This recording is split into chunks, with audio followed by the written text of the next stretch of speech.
Olá, olá, bem-vindas todas, todos. Eu sou o professor Thiago Lima, bem-vindas e bem-vindos à TV História em Casa.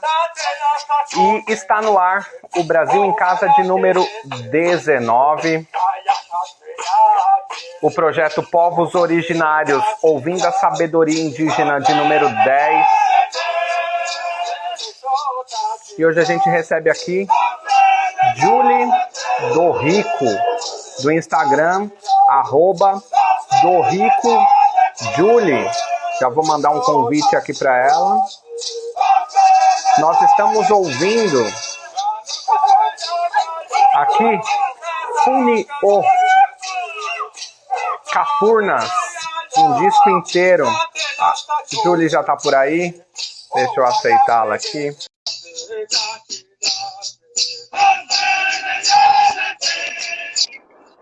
Olá, Julie. Oi, boa noite, pessoal. Boa noite, tudo bem? Tudo bem. Ai, que bom recebê-la aqui, que bom que você conseguiu ter disponibilidade de uma horinha para conversar com a gente, nos ensinar um pouco, ajudar a gente a desconstruir um pouco do que foi construído nesses 520 anos aqui, né? Julie, vou lhe apresentar para aqueles e aquelas que não lhe conhecem, enquanto isso o pessoal vai entrando aí. Hoje a gente recebe aqui no Brasil em Casa 19, nos Povos Originários ouvindo a sabedoria indígena, Julie do Rico. Ela é descendente Macuxi, ela é doutoranda em Teoria da Literatura pela PUC do Rio Grande do Sul, e ela tem lançado em 2019 pela Caos e Letras o livro Eu Sou Macuxi e Outras Histórias. Ela é de Porto Velho, Rondônia, certo, Julie? Tá certo, Julie. Tem acompanhado bastante seu trabalho. Aí conheci Karina a partir de um diálogo que vocês fizeram. Karina também pôde estar aqui com a gente, enriquecendo as nossas telas. E a gente tem falado bastante de literatura aqui. Eva Potiguar também, a gente recebeu aqui há umas 3 semanas atrás. Falamos bastante de literatura infanto-juvenil, né, da importância nessa faixa etária. E hoje nós te recebemos aqui para aprender um pouquinho mais, Julie. Então aqui a gente trabalha com temas livres, né? Tanto é que eu fiz o convite, joguei para você qual é o tema que tu preferes, e aí você trouxe o tema. E aí eu deixo livre para você, e a gente faz assim, convido a todas e todas que estão assistindo a construir conosco, né? Então façam comentários, mande perguntas, colocações, indicações, e aí a gente vai construindo esse papo junto, certo, Julia? Aí jogo para você e a gente vai batendo esse papo aí. Claro. Então, eu escolhi o tema Corpos e Identidades para falar exatamente sobre, né, quem é que produz literatura indígena e por que ela se chama literatura indígena. Então, quando eu falo de corpos e identidades, eu estou falando, né, de um lugar político. Falando, então, de sujeitos indígenas, né, que conquistaram esse direito de ter essa identidade indígena na Constituição Federal e na Convenção 69 da OIT, que foi ratificada, né, por um decreto do governo brasileiro em 2004. Então, a literatura indígena ela está vinculada a uma política de identidade, e isso justifica porque, então, esse movimento se chama literatura indígena e não literatura brasileira. Por que se chama literatura indígena e não literatura indigenista? Ou porque nós não vinculamos essa produção autoral a uma produção literária brasileira, né? Porque se essa política de identidade não estivesse em voga, nós poderíamos falar que a literatura indígena existe desde o contato com o colonizador, nesse formato impresso. Né? E o que a gente sabe é que, historicamente, nesse formato impresso, a literatura indígena ela foi utilizada como matéria-prima, ou seja, a gente está falando de colonizadores, né, de sujeitos europeus dentro desse projeto, né, dessas sementes do capitalismo, dessa expansão colonial, vieram, roubaram territórios, se apropriaram de territórios que não eram deles, nomearam esses territórios assim com seus nomes próprios. Tanto que os povos indígenas hoje eles são, né, localizados a partir dessa referência do colonizador. Então, quando a gente fala assim das populações indígenas ou dos povos originários que estavam aqui antes da chegada dos colonizadores europeus, eles são aludidos como pré-colombianos. Olha só, né? O nome de Colombo vincula os indígenas para localizar eles no tempo e no espaço, para dizer que eles existem. Territórios que eram antes de povos indígenas, hoje são chamadas assim pelos nomes dos colonizadores, como um grande cimento colonial. Então, existe uma naturalização na nomeação desses territórios e desses corpos indígenas, que a gente está falando dos termos mais assim violentos possíveis. A gente está falando de genocídio, etnocídio, assassinato, roubo, apropriação. A gente está falando de matriz colonial, né? Então, América é um termo trinaturalizado, mas esse território que hoje se chama América, dentro dessas fronteiras, elas não eram, né, desses colonizadores, e essa colonização ela se dá efetivamente por causa da violência. Então, quando a gente está falando de literatura indígena, a gente está falando de políticas de identidade, de povos que tiveram suas identidades à mercê do Estado durante 5 séculos, ou para ser mais exato, 488 anos, em que o Estado, ora, jogou com essa identidade, dizendo que eles não eram humanos, né, questionando a sua humanidade, e depois passou a chamá-los de miscigenados. Então, assim, e aí, então, né, buscando uma pureza racial dentro dessa identidade, só para, enfim, negá-los, né, e dizer assim, não, esses territórios não são de vocês, porque vocês, né, não são indígenas de verdade, vocês, né, já perderam essas características, e aí entra dentro dessa equação o grande mito da integração, que foi uma lei, né, um conjunto de políticas jurídicas no Brasil que funcionou para tentar destruir essa identidade indígena. Então, assim, a identidade indígena, ela é atacada desde o primeiro contato, né, a começar pela própria ideia de raça, né, da raça índio, que é uma noção construída, embora naturalizada hoje. Então, assim, 1000 povos, como fala o Cacauerá, são 1000 povos que existiam aqui nesse território que foram reduzidos, que foram assassinados e que foram, né, nomeados a partir dessa referência do colonizador enquanto índios. Mas eles têm seus nomes próprios e muitas camadas de identidade foram construídas depois para negar essa identidade. Vou te dar um exemplo. A primeira identidade atribuída aos sujeitos indígenas é a racial, né? O índio, ele é o índio. Então, a gente tem que desconstruir essa identidade racial.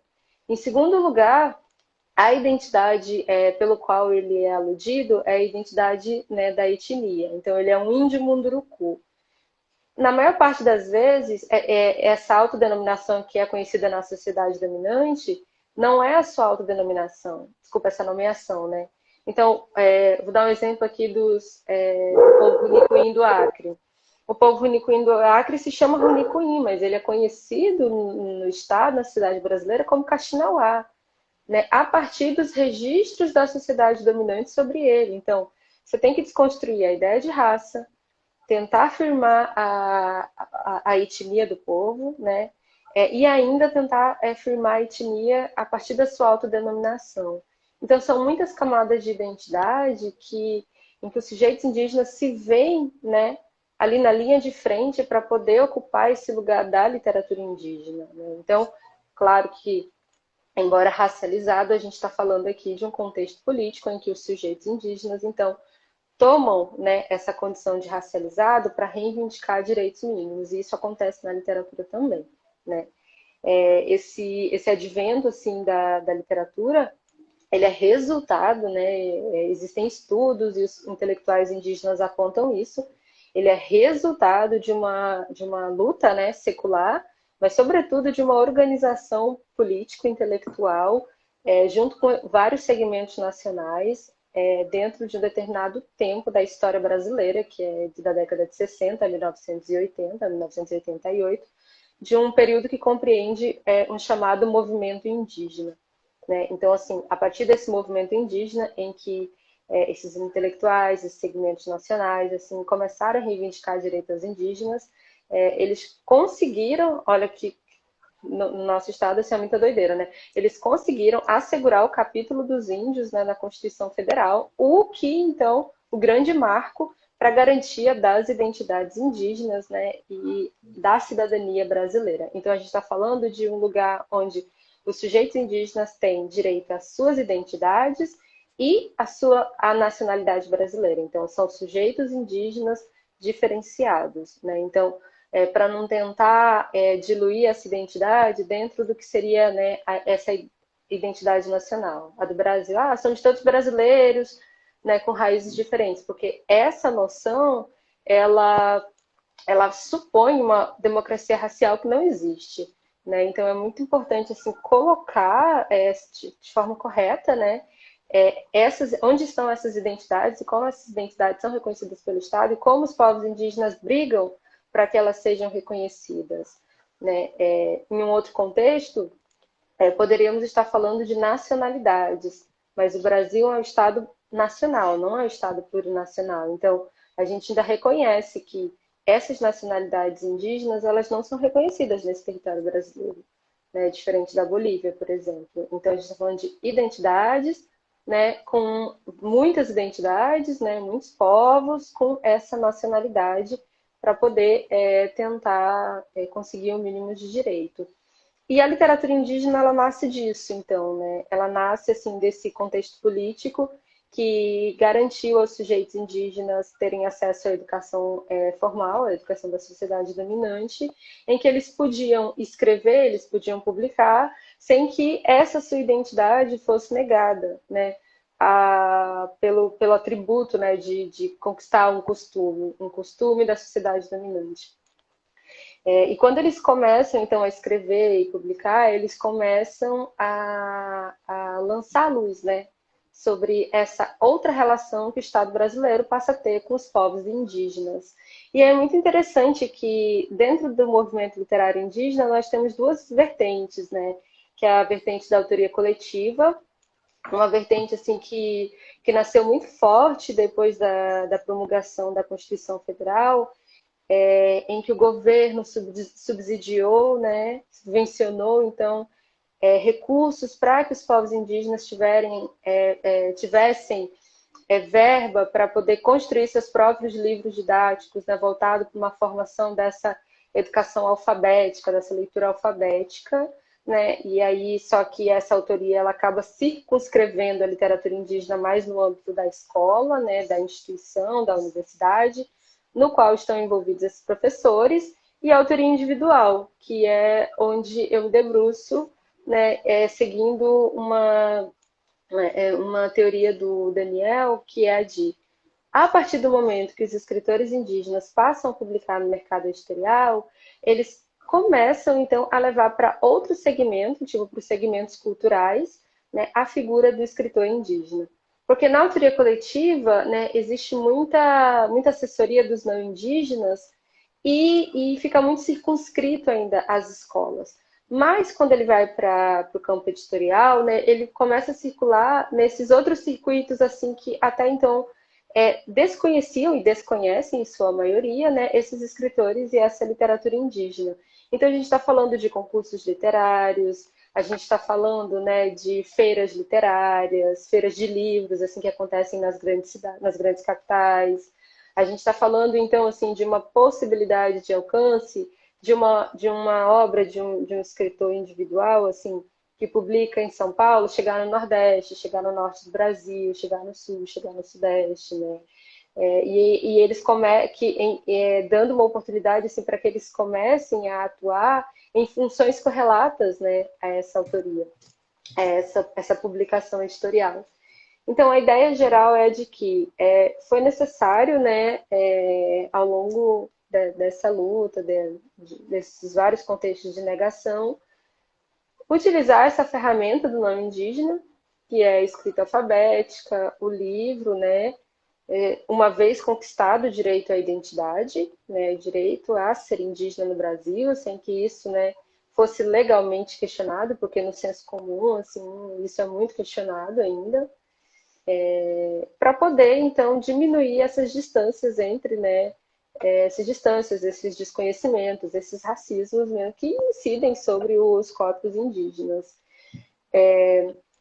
E aí nós chegamos num momento hoje, né, da literatura indígena com 57 escritores individuais, e esse número está crescendo porque os sujeitos indígenas estão se debruçando, né, sobre essa produção com muito entusiasmo, né, que tem elevado muito a autoestima das comunidades indígenas, desses sujeitos, então, que passam a se amparar nessa produção, né, livresca, editorial, como um referencial, né, já que os livros de história e os livros didáticos recontam ainda, né, o grande folclore que é a história do Brasil, né? E aí eu acho que mais ou menos a gente está nesse momento, né, de fortalecimento também dessa literatura.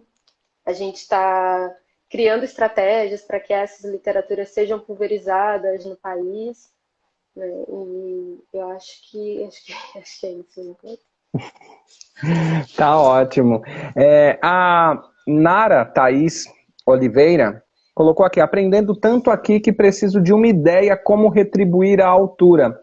Julie, contribuir sem parecer objetificação, né? Porque eu tenho conversado muito aqui, em alguns momentos essa contribuição ela objetifica o sujeito indígena também, né? Coloca como aquele, o outro, o distante, e acaba colocando como objeto de estudo e tudo mais. Essa questão que é colocada aqui pela Nara, contribuir para tudo que está aprendendo, talvez compartilhar escritores indígenas, essa literatura tudo indígena atual, isso seria de fato uma contribuição? Eu acho muito legal o termo que tu utilizou, né, de objeto de pesquisa, porque entra numa compreensão que eu tenho, né? Por exemplo, quando a gente está falando de saberes, conhecimentos, né, e essas produções, essas presenças indígenas nas redes, a gente está falando de propriedade intelectual.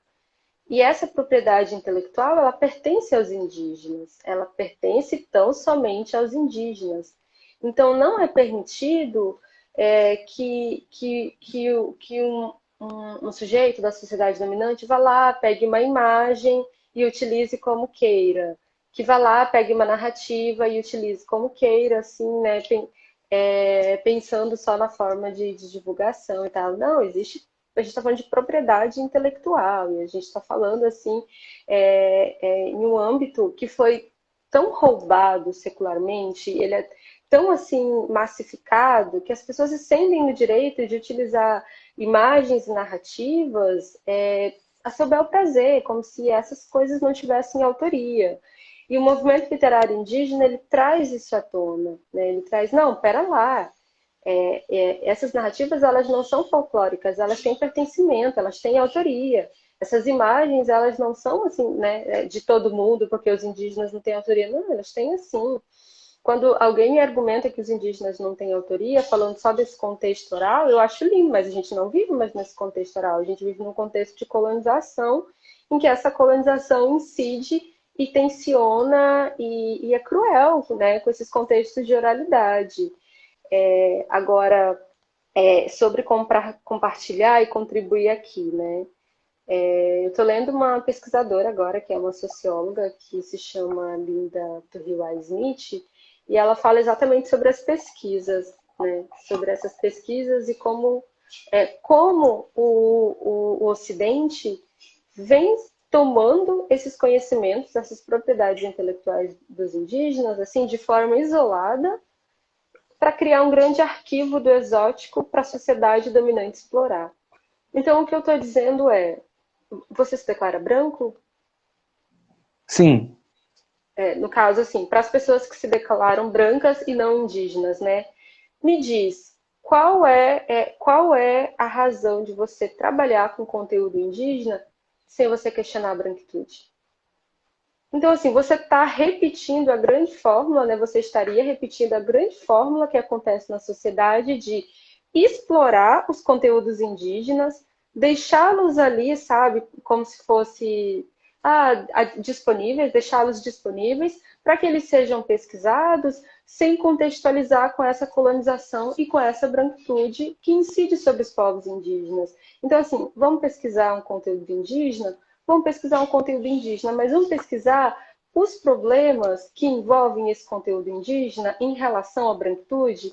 E aí, em relação à branquitude, a gente tem de falar, vamos pesquisar a oralidade? Vamos pesquisar a oralidade. Mas vamos pesquisar como a predominância da escrita alfabética nega essa oralidade?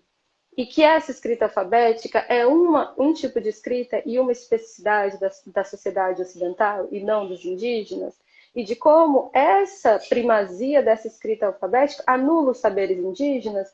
Então, acho que tem que ter muito cuidado em não repetir para escravizar de novo esses conhecimentos, né? E aí tem um argumento muito bom dela que diz assim, né?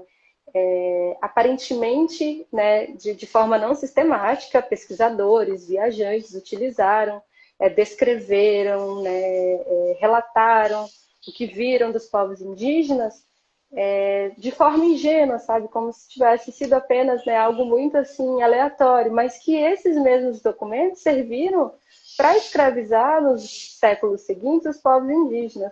E aí eu cito aqui o caso da obra do Hans Staden, em que ele, né, acaba levando a imagem dos indígenas aqui dos Tupinambás para a Europa enquanto canibais, né? E essa imagem do canibalismo, ela sempre retorna para os sujeitos indígenas numa tentativa de classificá-los como inferiores. Aí a primeira, o que a gente mais vê nos comentários é eles eram canibais e eles eram infanticidas. Então, né, utilizando estigmas que recaíram sobre os indígenas para justificar o genocídio. Então, a minha resposta tem sido muito básica, né? Infanticídio e canibalismo não justificam o genocídio. Então, assim, se a gente vai colocar numa balança, né, a gente está falando de genocídio. E esse genocídio ele tem que ser revestido desse peso que ele teve, né, de forma que a gente desromantize essa grande narrativa. E é isso, né? A gente vive há 5 séculos assim, numa grande narrativa romântica que reitera constantemente que os heróis colonizadores vieram salvar da pré-humanidade, da pré-história, povos que estavam aqui. Civilizações incríveis, sabe, com saberes ancestrais e saberes imemoriais que foram assassinados, que foram condenados pelo imperialismo que ainda hoje são. Então, assim, quer colaborar, quer contribuir, quer pesquisar, beleza. Mas você não pode fazer isso porque isso é estar colonizando os conhecimentos, sem estudar a branquitude, sem pôr em xeque essa história oficial, sem pensar em apoiar as políticas públicas, né? Ou seja, sem lutar, né? Não dá assim para fazer isso de forma isolada. Essa seria a minha resposta.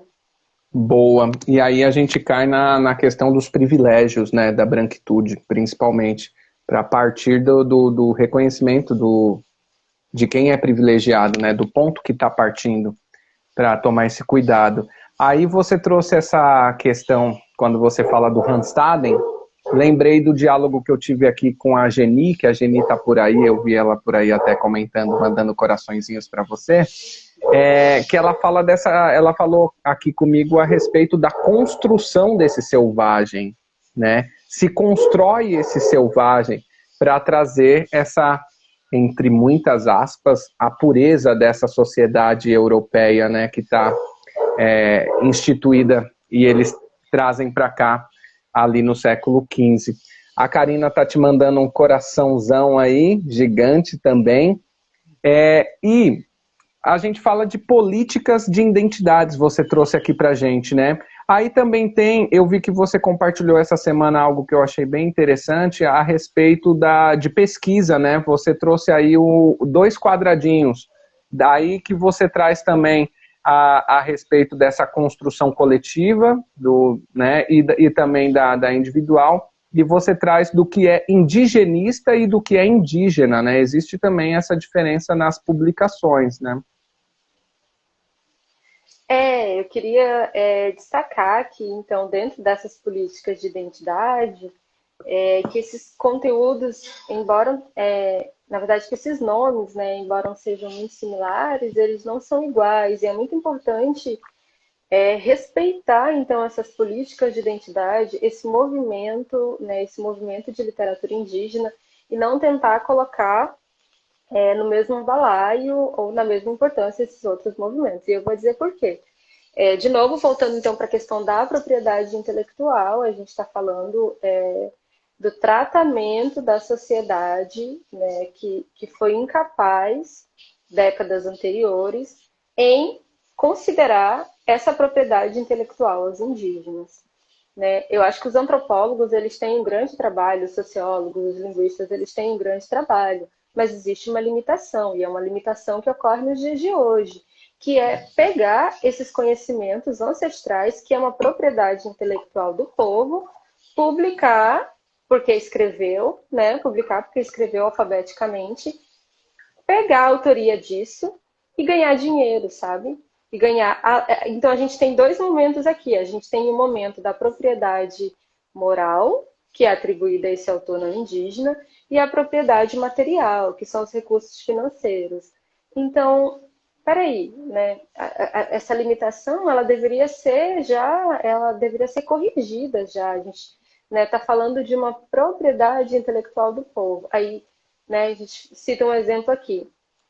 Escritores indígenas porque não sabiam escrever, e aí a escrita alfabética, que de novo, né, é um caractere da branquitude dessa sociedade ocidental, porque não sabiam escrever, eram considerados nessas narrativas como informantes, e não como, né, quando muito narradores, mas nunca autores. Você está falando de uma história de origem, de uma história ancestral, que sobrevive na memória há 5 séculos, que vai ser publicado e só porque ele não sabe escrever, ele não tem direito a essa autoria? Peraí, né? Não, mas e aí é suficiente, né? O esbulho, né, desses conhecimentos é suficiente para esses não indígenas tomarem isso, né, e darem visibilidade, que é uma forma de colonização também. Né? Então é muito importante ver que essa mentalidade que perdurou e em alguns profissionais ainda perdura, né, é uma grande violação a essa propriedade intelectual, porque não beneficia os sujeitos e não beneficia os povos, né, relegando eles a essa marginalização, a essa condição de pobreza, ou seja, nunca dá os instrumentos corretos para a autonomia de povos. A gente está falando de povos que, sabe, financeiramente têm de se virar nos 30, sabe? Para poder sobreviver na cidade, de sujeito, sabe? Que não tem as mesmas oportunidades, porque foram colonizados, porque tiveram suas línguas maternas proibidas, tiveram seus costumes proibidos, porque foram incapacitados mesmo, né? E aí, de novo, assim, hoje eu já não consigo mais falar, né, da literatura indígena, desse movimento literário indígena, se não questionar a branquitude, né, que fica ali naquele momento assim de forma velada, né, como se as pessoas quase ignorassem, sabe?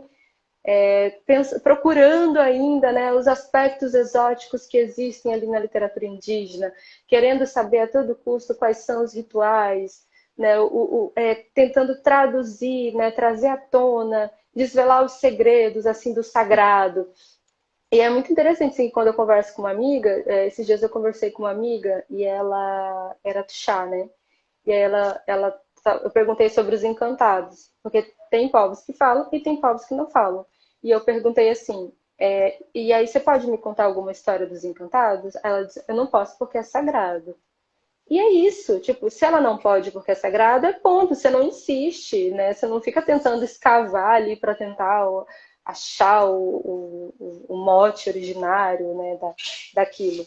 E aí é isso, assim, um pouco desse movimento é pensar exatamente assim nesse movimento contrário, né, na cabeça da cobra e não no rabo da cobra, então a gente vai para a cabeça da cobra, né, e ver como se dá essas relações, né, essas relações complexas que envolvem a literatura indígena. Então, quando eu falo Literatura indigenista é uma literatura que não pode se confundir com a literatura indígena, porque ela se localiza no tempo e em corpos não indígenas, né, que utilizam essa propriedade intelectual com os temas, né, das culturas indígenas. Aí, mas ele não podia saber, ele não podia escolher. Podia, eu acho que sempre podia. Né? Ao longo de 5 séculos, a gente vem resistindo ao capitalismo, vem salvaguardando memória, vem salvaguardando, sei lá, costumes. Então, tem sim escolha, sabe? Eu acho que se os povos indígenas provam com seus corpos e suas culturas que dá para sobreviver ao tempo, dá para fazer escolhas, né? Eu acho que dá para a sociedade dominante também fazer isso. Mas é isso, né? É uma grande esquizofrenia da colonização, que cega, que mente, que cimenta, né? Que naturaliza mentiras, e que a gente vai aos poucos, então, né, desvelando, descortinando, tudo isso, assim. Mas bem esquizofrênico mesmo, sabe? E aí, desculpa, só para terminar aqui, então, o termo literatura indianista, né? É um termo, então, da literatura brasileira, né, que utilizou, de novo, né, os povos indígenas para justificar, né, esse seu paradigma nacionalista, né, subalternizando os sujeitos indígenas. E mais contemporaneamente também, eu não falei ele no cartaz porque era pequenininho, mas aí a gente pode pensar também no modernismo, né? O modernismo também que repete, então, esse mote de forma mais pungente, em que ele pega conhecimentos indígenas, né, sua propriedade intelectual, para, de novo, reiterar uma identidade nacional. Né? De novo, assim, tentar afirmar uma identidade nacional. E qual é o grande problema de afirmar uma identidade nacional aqui no Brasil? É que não existe uma identidade só. Né? Existem muitos grupos étnicos aqui, eu tenho até um irmão aqui, né? Um irmão negro que está aqui. Existem muitos grupos étnicos de quilombos e indígenas que, sabe, que essa identidade nacional brasileira não dá conta, porque essa identidade nacional brasileira, ela é do colonizador, né? Ela é do colonizador que não aceita, né, essas outras identidades. Quer aceitar? Eu acho que precisa, né? Precisa aceitar porque a gente está aqui vivendo nesse território e a gente vai lutar por esses direitos. Mas não é só nesse discurso, né? Eu acho que tem que ir para o campo do político, tem que ir, né, para os direitos, para que esses direitos sejam assegurados, para que a gente possa, então, ter, enfim, dignidade, né? No mínimo, assim. Acho que seria isso. Certo. Julie, como você tem visto esses últimos tempos em relação a essa apropriação ou até mesmo as publicações indígenas? Tem aumentado ou diminuído de algum lado publicações indígenas e a internet ela tem conseguido fazer com que esse autor indígena de uma região consiga ter uma visibilidade mais ampla? E como que está a branquitude em relação a isso? Está conseguindo se educar também? Olha, eu acho que tem um interesse maior, né, tem um interesse maior dos sujeitos indígenas em publicar, e de alguma forma a gente tem fortalecido essa rede, né? Acho que o Daniel Munduruku faz um trabalho muito incrível também. Ele tem uma parceria com a Finilige, que é uma instituição voltada, né, para o infanto juvenil, que também dá, né, dá uma força. E aí no Nordeste também acho que tem outras redes se articulando também. Mas é muito difícil dizer, né? Porque nesse ano, por exemplo, eu teria que fazer um mapeamento para ver se cresceu, que é um projeto, na verdade, né? Que é um projeto assim que eu preciso fazer de fato para entender. Em termos de branquitude, a gente fala de nichos, né? A gente fala assim, eu falo para um nicho muito específico e eu sei que quem está nas minhas redes está ali aberto para me ouvir, né? De alguma forma, né? Está aberto ou porque é das ciências humanas e está indo para esse caminho e de alguma forma a gente vai conversar assim, mas em forma geral, né? Assim, geral assim, em termos de direitos. O Estatuto da Igualdade Racial, publicado em 2010, logo depois da pesquisa do IBGE, né, que considera a população preta e parda como maioria, a maioria não considerando os indígenas aí dentro dessa equação também, porque eu sempre digo que os pretos, pardos e indígenas, então, são a maior parte da população, né? Logo em seguida, eles conseguiram um direito efetivo de ter representatividade nos programas, né, de televisão do governo, assim, nas propagandas governamentais. E é algo que não foi legado aos indígenas, né? E isso dificulta muito que a gente trate ou leve a questão indígena para pilares do governo, para poder questionar o racismo anti-indígena. Tanto que quando a gente fala de racismo anti-indígena, as pessoas ficam, uai, indígena também sofre racismo? Uai, o racismo não é só dos pretos, a gente está falando de duas raças, os negros e os indígenas, né, que tiveram, né, na verdade, que tiveram essa identidade racial construída e que são subalternizados há 5 séculos. Então é óbvio que a gente sofreria racismo também. São racismos diferentes, mas são racismos que estão aí o tempo todo anulando a nossa presença, questionando a nossa identidade e em muitos casos, questionando a nossa humanidade. E aí, como eu te falei, o canibalismo ele vem para isso, né? Se come carne humana, é animal, é quase animal, né? Quem não é gente é quem genocida, né? Populações inteiras em outros territórios. Para mim é isso, assim. Quem é selvagem, nem consigo mais associar a imagem de selvagem ao indígena, sabe? Eu só consigo associar ela aos colonizadores agora, assim, que não faz sentido, assim, dentro dessa lógica. Mas para a gente falar que, de fato, né, isso está causando uma transformação social, a gente tem que chegar nessas bases. A gente tem a Joênia Wapichana, mas a gente tem, né, uma deputada federal. Né? Essa eleição mostrou né, que muitos parentes indígenas eles foram eleitos, e que isso, então, se inserindo então, nessa estrutura política, o que nós temos muita esperança, né, de cada vez mais aumentar esses números para que a gente tenha mudanças efetivas, mudanças estruturais, mudanças institucionais, para que esse tema seja amplamente divulgado. Né? Porque ainda, em termos nacionais, assim, querem muito que eu ouça a gente falar sobre o racismo ambiental, né? O racismo ambiental. E ainda nem estão prontos, né? Não estão prontos ainda, não estão prontos ainda para ouvir falar sobre esse racismo, sobre os corpos indígenas. E eles são os mais diversos, né? Desde eu estar aqui conversando com você, provavelmente a gente não encontraria aqui, né? Porque aqui a gente já tem um nicho mais específico, você já teve outra presença, do tema. Mas se eu estivesse na Flip, pode acontecer, né? Se eu estivesse num evento ou no outro evento cultural, questionando, porque é um outro nicho, né? Um outro nicho cultural que não tem muita presença indígena. Né? A gente soube da Flip do ano passado que só teve o Ayrton Krenak.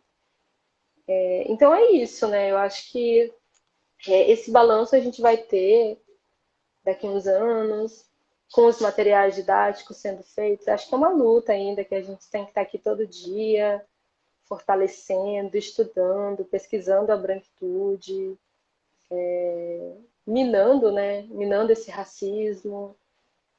E eu acho que é isso. E além, a gente tem um grande porém, né? Além da busca,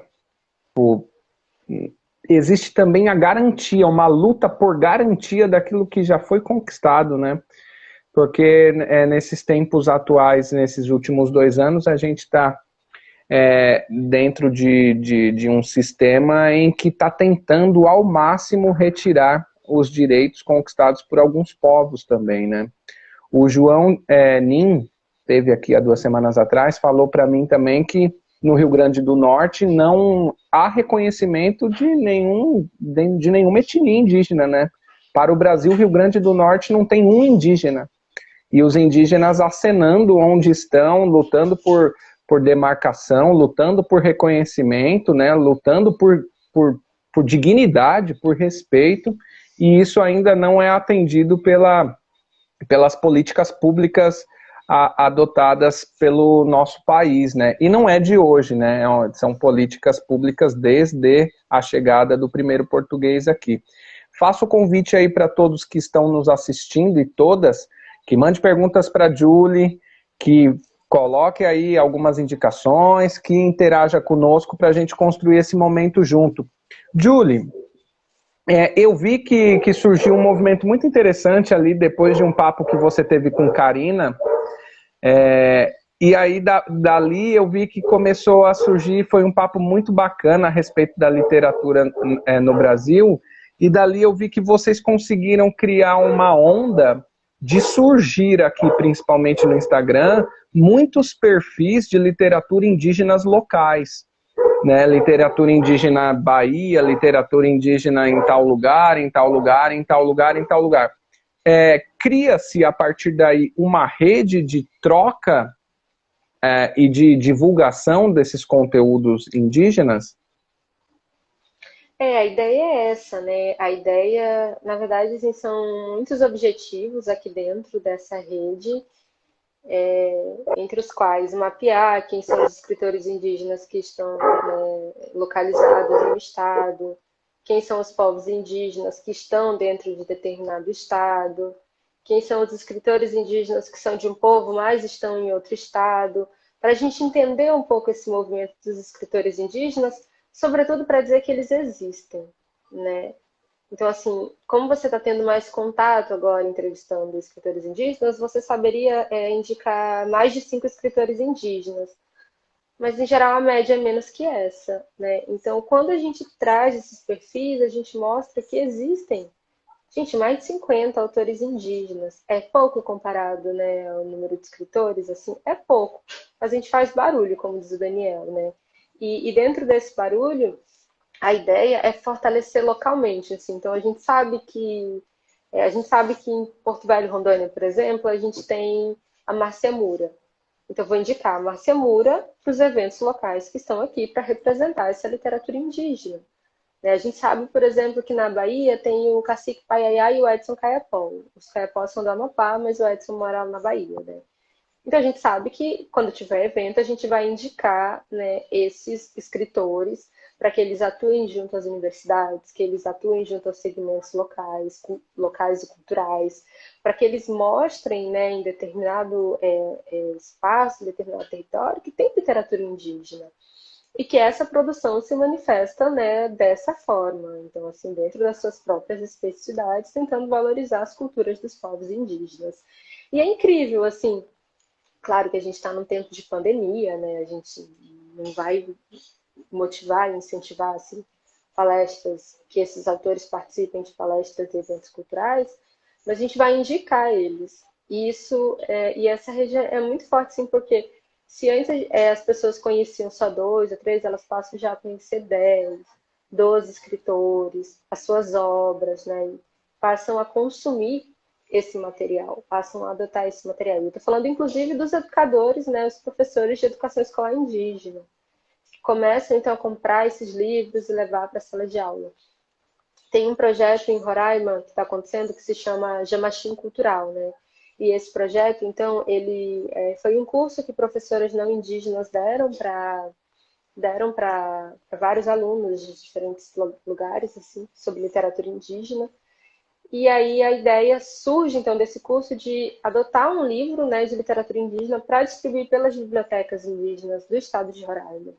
Isso é muito incrível, porque às vezes os próprios escritores indígenas, né, que estão localizados nas comunidades indígenas, né, em diferentes territórios, não têm acesso a esses professores, a esses escritores. E quando eles têm acesso a esses escritores e a essas obras, né, eles veem que eles podem ocupar essa função também. Então, apresentar, revelar, nomear, né, é também uma forma assim, de levar essa autonomia para eles. E aí tem sido muito legal. Então, quem inclusive puder apoiar o projeto de Mastim Cultural, as informações estão lá na página da Livraria Maracá. Né? As pessoas podem contribuir um valor mínimo ou mais, se quiser, para comprar livros para distribuir nas bibliotecas indígenas de Roraima. Assim. Então, Muito quiser também. importante, né? Então fica aí a dica. Lá na Livraria Maracá tem o link. Tem, tá tudo lá, né, no projeto, tem como colaborar, então tá tudo certinho lá, né? Então Pode fica ir aí o lá. convite para todo mundo. Até para quem perguntou lá no início como fortalecer, já fica aí mais uma dica. Né? A respeito da educação escolar, tenho para mim também, Julie, a necessidade dessa literatura chegar em todas as esferas da educação, né? Atingir as educações estaduais, as educações municipais, essa literatura tem que estar presente nas escolas, é urgente a presença dela. Né? Então, parabéns pelo trabalho que você faz, que Karina faz, que Daniel faz, da Eva Potiguar que teve aqui, que faz também, levantando a bandeira da literatura, e para que ela tenha um maior alcance, a literatura indígena, né? E aí você trouxe um ponto muito interessante também, que a partir do momento do contato, que nem sempre muitos têm, ela também passa a ser inspiração, né? Aquele jovem indígena na escola que tem contato com a literatura indígena, ele pode sonhar em ser um escritor também, ele pode sonhar em colocar ali no papel os seus contos, né? E também ultrapassar essa barreira da arte, né?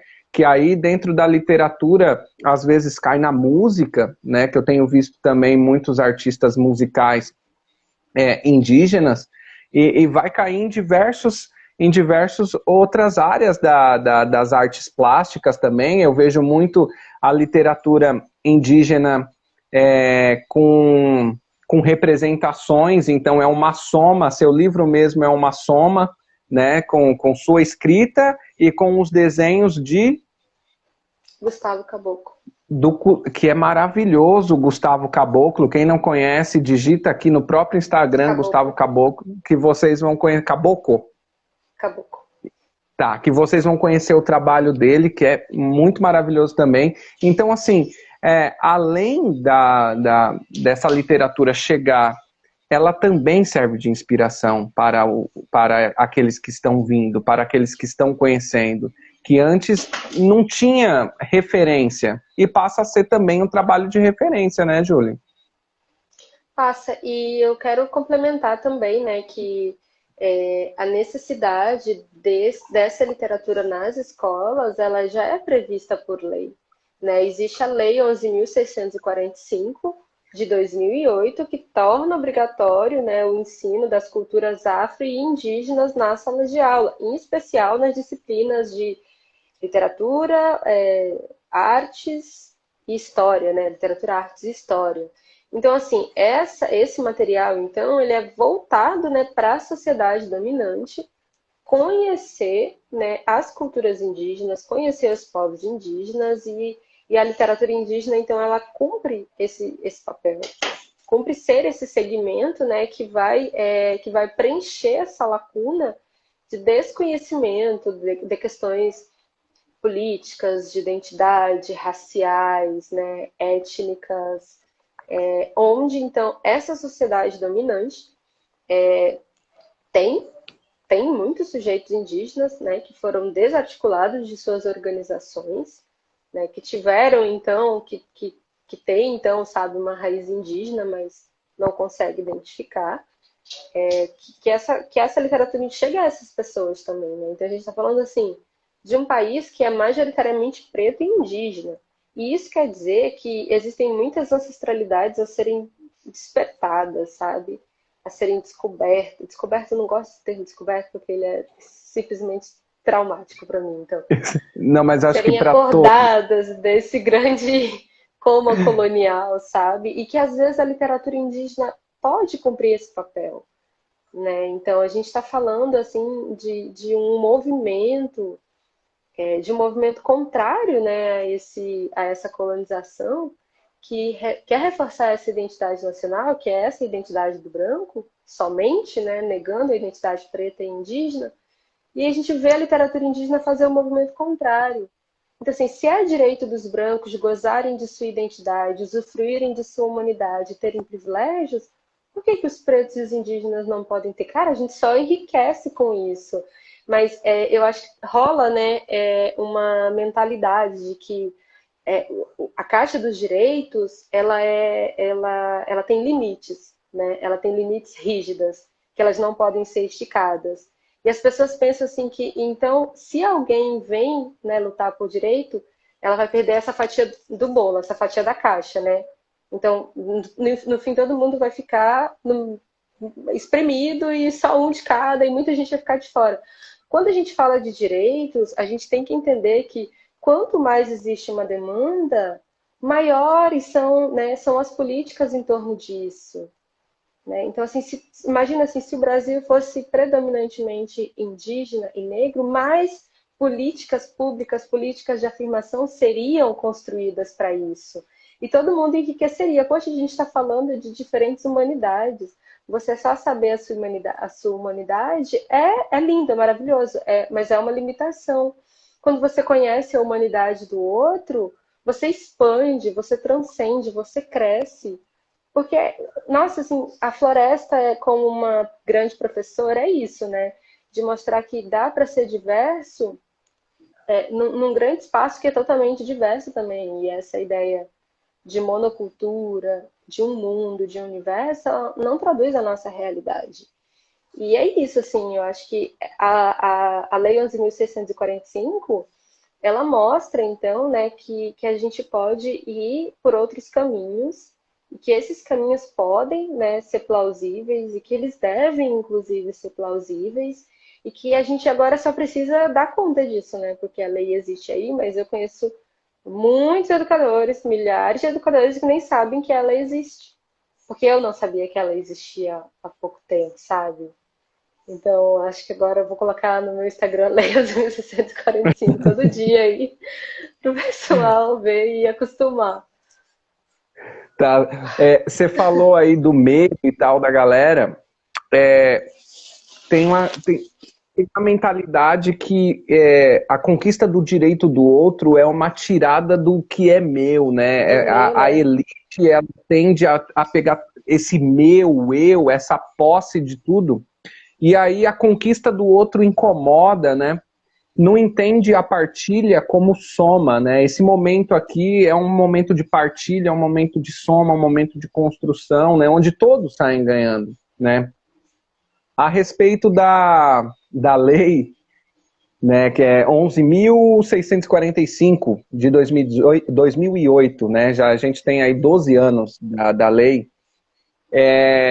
Nos cursos de história, se tiver algum estudante de história aqui ou um professor de história, pode até me responder quem teve disciplina de África e quem teve disciplina indígena no curso, na grade E curricular do curso. contemporânea.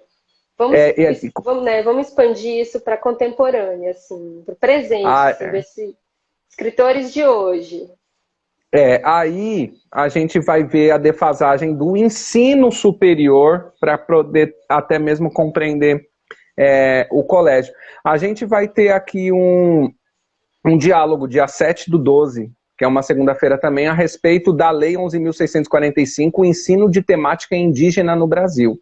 Então aí já fica o convite para todo mundo, dia 7 de dezembro, o diálogo é a respeito da lei, a respeito do ensino da temática indígena.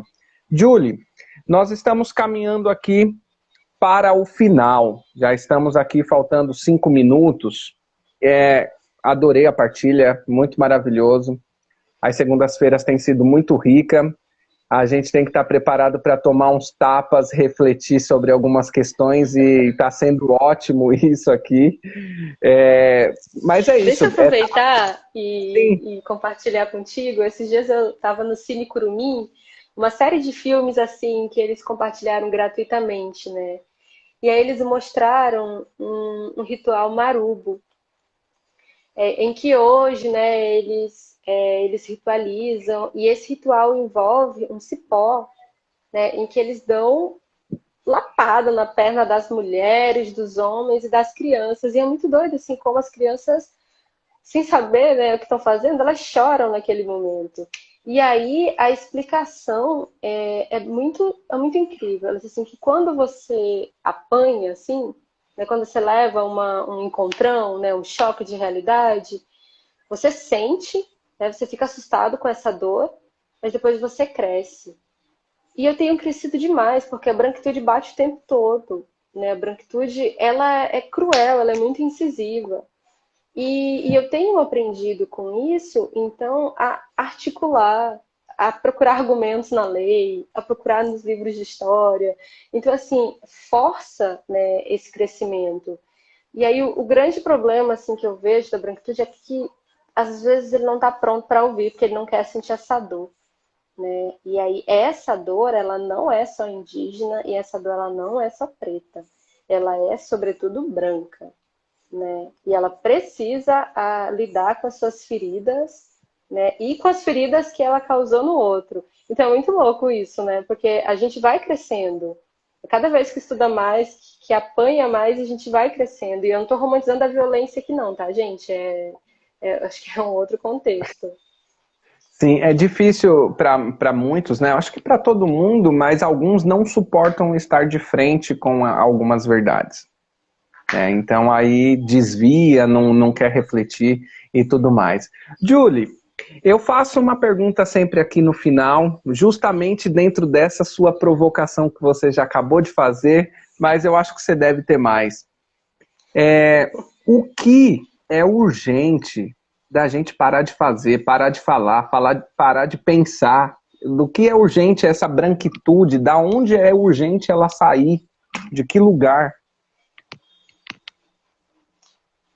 Desse seu lugar confortável, né? Que goza de privilégios, enquanto outras lutas se manifestam e ela simplesmente ignora. E sair desse lugar confortável é muito desconfortável, né? Com certeza deve ser muito desconfortável, porque é muito desconfortável ter de lutar para se expressar também, né? Como diz uma parenta minha assim, poxa, às vezes eu queria falar de amor, sabe? Queria viajar um pouco em temas assim, quero existir mais do que resistir. Quero cultivar a minha subjetividade, né? Quero me sentir bonita, quero me sentir amada. Não quero que a minha dor seja o produto e minha definição, né? Então, pensando na branquitude, em sair desse lugar desconfortável, né? Eu acho que é mais que urgente. Falando em literatura indígena, né? Que as pessoas brancas consumam mais literatura indígena, que as pessoas brancas questionem os números de escritores indígenas existentes, né, nesse rol. Por que tem mais homens brancos publicando, né? Porque o mundo é dado a eles por direito, né? Nasci homem branco, tem esse direito de vencer na vida. E eu acho que fortalecer essa luta nesse sentido, né, de consumir, fortalecer, apoiar, promover, né, se repensar, inclusive, quando for necessário, que isso é muito urgente, e manifestar publicamente isso, né, porque é uma roda muito doida e tipo, bicho de sete cabeças não, que eu tenho que parar de fazer metáforas com animais, que é uma outra coisa para uma outra conversa, né? A A gente sociedade falou disso, dominante. a Aline trouxe esse assunto também, matar um leão por dia e tal, esse assunto. Essas metáforas, né, que acabam desumanizando os animais também, os nossos parentes. Mas é uma esquizofrenia. Sair desse ciclo de doença, dessa doença colonial mesmo, inclusive, ceder espaços, né? E ceder espaços é começar a pensar, gente, vamos ter disciplina de literatura indígena nas universidades, já que a educação ela é cíclica, né? Ela tende a ser cíclica da universidade para a educação básica, da educação básica para a universidade. Vamos reivindicar, então, né? Disciplinas de literatura indígena, disciplinas étnicos-raciais nas universidades, para que isso seja comum na sala de aula. Né? Começar a reivindicar que a literatura indígena esteja presente em espaços institucionais e espaços culturais. E às vezes, olha que doideira, né? Eu posso me esgoelar aqui e nenhum evento cultural pode me ouvir. De repente, você, como um corpo branco, pode intervir né? Por mim, muito mais do que eu posso conquistar, assim. Então, eu acho que é uma soma coletiva, né? A gente está falando não de aspectos individuais, estou falando de aspectos coletivos aqui de luta, em que a gente vai encontrando respostas. Talvez essas respostas de hoje podem nem servir para amanhã, sabe? Mas a gente vai articulando outras, porque a gente está, como eu estou falando aqui, de identidades coletivas, identidades indígenas e direitos também, né? Então aí, de repente, a gente balança numa outra conversa que a gente tiver, né? Se isso aqui serviu, se não serviu, então... Excelente, Julie. Não poderíamos concluir, né? Porque não acaba, não poderíamos concluir melhor. Gratidão para ti aí pela partilha. Tomei uns tapinhas aqui, você é muito gentil nos seus tapinhas. O João Nin foi mais agressivo, que foi muito bom também. A Geni também. Então, é isso. A gente está aqui com o espaço aberto para aprender, para dialogar, para construir. Então, tenho aprendido bastante aqui nas segundas-feiras, tem sido riquíssimo. Adorei aí, vi que as pessoas entraram aí, Aramacuxi, eu vi que passou por aí, a Geni está por aí também, que teve aqui. Então, eu acho que a gente está conseguindo também aqui, de alguma forma, construir uma rede para escutar, para refletir, para aprender, para escorregar às vezes e tomar aquele tapa para ver se aprende, aquela chicotada, né, na história que você trouxe aí. Posada. Para ver se aprende um pouquinho, refletir, e a gente segue na luta caminhando também, né, que como você disse, é importante também dizer publicamente, né, não somente deixar para si, dizer publicamente, colocar para fora e aprender. Julie, gratidão. Me despeço de ti com uma alegria imensa aqui pela noite de hoje, pela partilha que você trouxe pra gente aqui. Eu que agradeço, né, o História em Casa, que tem feito, assim, proporcionado encontros com os parentes, assim, que têm sido incríveis, né? Eu sempre venho aqui na segunda-feira dar uma acompanhada, porque é sempre muito bom ver. Além dos parentes, né, eu vi também do Dia da República, o que foi muito legal, assim, repensar as datas, né, esses símbolos nacionais. E eu acho que a história, ela tem muito a contribuir, né, ela tem muito a contribuir no movimento indígena hoje. Né, repensarmos como foi construído os cimentos que a gente tem hoje, né, é um excelente caminho para a gente desconstruir isso. Então, eu que te agradeço pelo teu trabalho, que tá muito lindo, né? E eu espero que a gente possa, em um outro momento, assim, se encontrar para dialogar mais sobre literatura indígena. Obrigada a todos que acompanharam. Espero que até pessoalmente, né, em breve. Onde que você está? Eu estou em São Paulo. Ai, sim, tenho muita vontade de ir em São Paulo, viu? Aceito.